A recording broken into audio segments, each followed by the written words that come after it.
भाई शुक्रिया आपका। ये कैसे आपने प्लान किया कि अपने दोस्त के घर से उसके मजबूत आदमी को आप छीन लाए रातों रात? ये तो ऑपरेशन वेनेजुएला टाइप कर दिया आपने। नहीं ब्रजेश जी, ऑपरेशन वेनेजुएला नहीं, ये ऑपरेशन प्रेम हमने किया है। अरे देखिए जब प्रेम में ऐसा करते हो तो आदरणीय, दुश्मनी कितनी खतरनाक करते होगे। अब मैं बता रहा हूं आपको, सुनिए तो, अब मुझे सुनिएगा ब्रजेश जी। आप देखिए, नसीमुद्दीन साहब को, जैसा कि अशरफ भाई ने उनके लिए कुछ बातें रखी, मैं भी उनको करीब करीब 25 साल से जानता हूं और बहुत करीबी उससे जानता हूं। और हमारे राष्ट्रीय अध्यक्ष आदरणीय अखिलेश यादव जी ने, जब उन्होंने कांग्रेस पार्टी छोड़ दी, तब वो हमारी पार्टी में आए। यानी कि हमने इस बात को साबित किया कि भारतीय जनता पार्टी के खिलाफ जो लोग भी हैं उनको बिखरने ना दिया जाए। वो समाजवादी पार्टी में रहे, नसीमुद्दीन साहब कांग्रेस पार्टी में थे। हम लोग का एजेंडा एक है कि भारतीय जनता पार्टी को हराना। देखिए, नसीमुद्दीन सिद्दीकी साहब की जहां तक बात है, तो वो मान्यवर काशीराम साहब के स्कूल के, यूनिवर्सिटी के वो छात्र रहे हैं। और मान्यवर काशीराम साहब ने कहा था कि जब तक के व्यवस्था के पीड़ितों को हम एकजुट नहीं करेंगे और असमानता की भावना को हम खत्म नहीं करेंगे, तब तक हम चुप नहीं बैठेंगे। नसीमुद्दीन साहब उसी स्कूल ऑफ थॉट से आते हैं। मैं अशरफ भाई की एक बात से इत्तेफाक नहीं रखता हूं।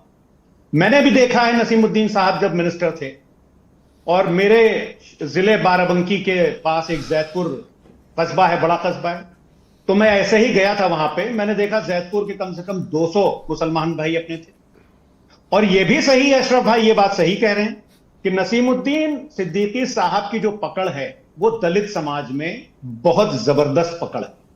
तो ये आदरणीय अखिलेश यादव जी का एक, ये खुद ही कंफ्यूज मैं है। कहना नहीं, मैं कंफ्यूज बिल्कुल नहीं हूं। तो आप बताओ ना, मुसलमानों के साथ कैसे पेश आते थे? मैं जो कहना चाह रहा हूं कि नसीमुद्दीन सिद्दीकी साहब का रवैया मुसलमानों के लिए बेहतरीन था, नंबर 1। नंबर 2, वो खाली मुसलमानों के नेता नहीं, वो पीडीए के नेता। चलो आज पता चल गया कि आप समाजवादी पार्टी में रहते हुए बीएसपी सरकार में नसीमुद्दीन सिद्दीकी के कार्यक्रमों में जाया करते थे।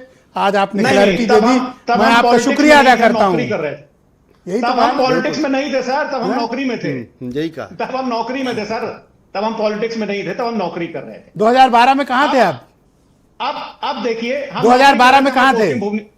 हमारी पोस्टिंग भुवनेश्वर में थी तब। आगे सुनिए, अब आगे सुनिए। तो जाया कब करते थे नौकरी छोड़कर? देखिए, अरे सर सुनिए तो, अब आप देखिए मुद्दे पे आइए। बड़ी बढ़िया बढ़िया चीजें मैं आपको बताऊं। आज की तारीख में करते हैं। मान्यवर काशीराम साहब जी की यूनिवर्सिटी के जो छात्र थे, उसमें से 90% लोग आदरणीय अखिलेश यादव जी के पीछे आ रहे हैं। चाहे वो लालजी वर्मा जी हो, आर.के. चौधरी जी हो, आर.एस. कुशवाहा जी हो, आदरणीय बहन कुमारी मायावती जी के पूर्व ओएसडी सुरेश चंद्र गौतम जी हो, के सचान जी हो जो कि राष्ट्रीय महासचिव थे। तो जिन लोगों को ब्रजेश जी ये लगता है कि मान्यवर काशीराम साहब का मिशन, थैंक यू सर, देश में अगर कोई बढ़ा सकता है तो आदरणीय अखिलेश यादव जी बढ़ा सकते हैं। बहुत शुक्रिया। तो उनकी अगुवाई में लोग मेरे साथ मौजूद हैं, जाने माने पत्रकार हैं। शिको साहब, शुक्रिया आपका।